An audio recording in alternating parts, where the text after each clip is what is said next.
श्री सीतारामचंद्राभ्या नमः।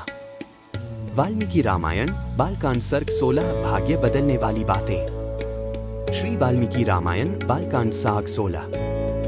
सत्यम शिवम सुंदरम श्री राम। श्रीमद् वाल्मीकि रामायण। श्री सहित दिनकर बंस भूषण काम बहु छवि सोहई। नव अंबुधर बरगात अंबर पीत सुर मन मोहई। मुकुटांग दादी विचित्र भूषण अंग अंगन ही प्रति सजे। अंभोज नयन विशाल उर्भुज धन्य नर निरखंती जे। जय श्री राम। रामायण केवल एक ग्रंथ नहीं बल्कि जीवन का मार्गदर्शन है। इसमें छिपे गूढ़ रहस्य हर किसी के जीवन को बदल सकते हैं। आज हम बालकांड सर्ग 16 श्लोक 23 से 32 पर चर्चा करेंगे। इस सर्ग में कौन कौन से महत्वपूर्ण घटनाएं घटती हैं? इसमें छिपा गूढ़ संदेश क्या है? चलिए जानते हैं। पिछले वीडियो में हमने बालकांड सर्ग 16 के श्लोक 12 से 22 तक की व्याख्या की थी, जहां हमने जाना कि किस प्रकार ऋषि विश्वामित्र ने राजा दशरथ से श्री राम को अपने साथ ले जाने का अनुरोध किया। कौन कौन से दैवीय संकेत मिले जो आगे की घटनाओं को तय करने वाले थे, और कैसे श्री राम को महर्षि ने एक विशेष दिव्य ज्ञान प्रदान किया। अगर आपने वह वीडियो नहीं देखा है तो पहले उसे जरूर देखें ताकि आप इस कथा से पूरी तरह जुड़ सकें। लिंक डिस्क्रिप्शन में है। आज हम बालकांड सर्ग 16 के श्लोक 23 से 32 की गहराई में उतरेंगे। इस भाग में हमें कई अद्भुत रहस्य पता चलते हैं। आज के प्रमुख बिंदु: किस तरह श्री राम और लक्ष्मण को महर्षि विश्वामित्र द्वारा दिव्यास्त्रों की विद्या दी गई, कैसे इन शक्तियों ने आगे आने वाली चुनौतियों में श्री राम की सहायता की, और इस कथा से हमें क्या शिक्षा मिलती है। श्लोक 23 महर्षि ने श्री राम को ब्रह्मास्त्र की जानकारी दी।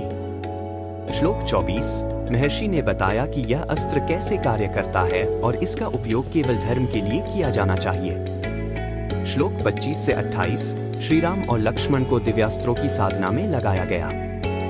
श्लोक 29 से 32 इन अस्त्रों की महिमा और इनका सही उपयोग कैसे किया जाए यह सिखाया गया। सीख: इस भाग से हमें यह सीख मिलती है कि शक्ति तभी सार्थक होती है जब वह धर्म के मार्ग पर प्रयोग की जाए। श्री राम के चरित्र से हमें अनुशासन, कर्तव्यपरायणता और विनम्रता की सीख मिलती है। ततो दशरथ प्राप्य पायसम देव निर्मितम बभूव परमप्रीतः प्राप्य वित्तमिवाधन तेज ततस्तदद्भुत प्रख्यण भूतम परम भास्वरम संवर्तयित्वा तत्कर्म तत्रैवांतर्धीयत 24। इस प्रकार देवताओं की बनाई हुई उस खीर को पाकर राजा दशरथ बहुत प्रसन्न हुए, मानो निर्धन को धन मिल गया हो। इसके बाद वह परम तेजस्वी अद्भुत पुरुष अपना वह काम पूरा करके वहीं अंतर्धान हो गया। 23 से 24 हर्षरश्मिभिरुह्योतन तस्यांतःपुरमाभः शारदस्याभिरामस्य चंद्रस्येव नभोशुभिः 25। उस समय राजा के अंतःपुर की स्त्रियां हर्षोल्लास से बढ़ी हुई कांतिमयी किरणों से प्रकाशित हो ठीक उसी तरह शोभा पाने लगीं जैसे शरद काल के नयनाभिराम चंद्रमा की रमय रश्मियों से उद्भासित होने वाला आकाश सुशोभित होता है। 25 सोन्तःपुरं प्रविश्यैव कौसल्यामिदं ब्रवीत् पायसं प्रतिगृह्णीष्वपुत्र्यं त्विदमात्मनः 26। राजा दशरथ वह खीर लेकर अंतःपुर में गए और कौसल्या से बोले, देवी, यह अपने लिए पुत्र की प्राप्ति कराने वाली खीर ग्रहण करो। 26 कौसल्याय नरपतिया पायसार्धन ददौ तदा अर्धादर्थन ददौ चापी सुमित्राय नराधिपः 27। ऐसा कहकर नरेश ने उस समय उस खीर का आधा भाग महारानी कौसल्या को दे दिया। फिर बचे हुए आधे का आधा भाग रानी सुमित्रा को अर्पण किया। 27 कैकेयी चावशिष्टार्थन ददौ पुत्रार्थ कारणात् प्रदौ चावशिष्टार्थन पायस्यामृतोपमम् 28 अनुचिन्त्य सुमित्राय पुनरेव महंतिया एवं तासां ददौ राजा भार्याणा पायसम पृथक 29।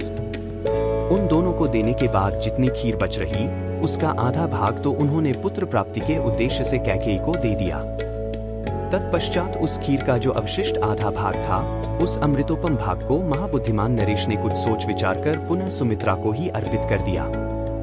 इस प्रकार राजा ने अपनी सभी रानियों को अलग अलग खीर बांट दी। 28 से 29 ताश्चैवं पायसम प्राप्य नरेन्द्रस्योत्तम स्त्रिया समान मेनिरे सर्वाः प्रहर्षोदिच्चेतसः 30। महाराज की उन सभी साध्वी रानियों ने उनके हाथ से वह खीर पाकर अपना सम्मान समझा। उनके चित्त में अत्यंत हर्षोल्लास छा गया। 30 ततस्तु ताः प्राश्यतमुत्तम स्त्रियो महीप्तिरुत्तम पायसम पृथक हुताशनादित्य स्मांतित सोचिरेन गर्भान प्रतिपेदिरे तदा 31। उस उत्तम खीर को खाकर महाराज की उन तीनों साध्वी महारानियों ने शीघ्र ही पृथक पृथक गर्भ धारण किया। उनके वे गर्भ अग्नि और सूर्य के समान तेजस्वी थे। 31। ततस्तु राजा प्रतिवीक्ष्य ताः स्त्रियः प्ररूण गर्भाः प्रतिलब्धमानसः बभूव हृष्टस्त्रिदिवे यथा हर्यः सुरेंद्र सिद्ध शिगनाभिपूजित। 32।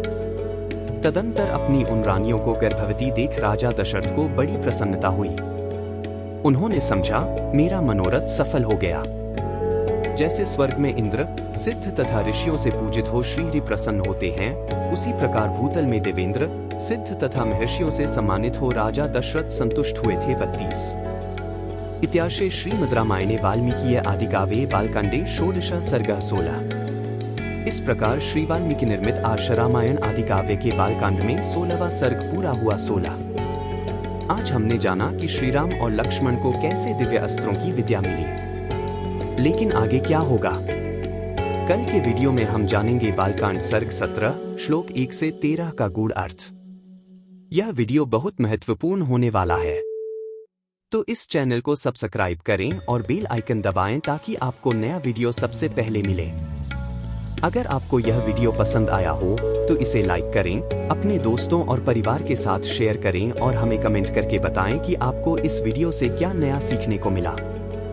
कल मिलते हैं एक नई कथा के साथ। तब तक जय श्री राम। बार बार बर मागो हर्षी देहु श्रीरंग, पद सरोज अनपाइनी भक्ति सदा सत्संग।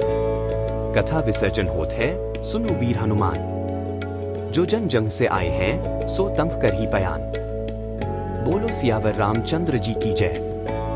राम भक्त हनुमान जी की जय। उमापति महादेव जी की जय। मंगल भवन अमंगलहारी, द्रवहु सुतसरथ अजिर बिहारी।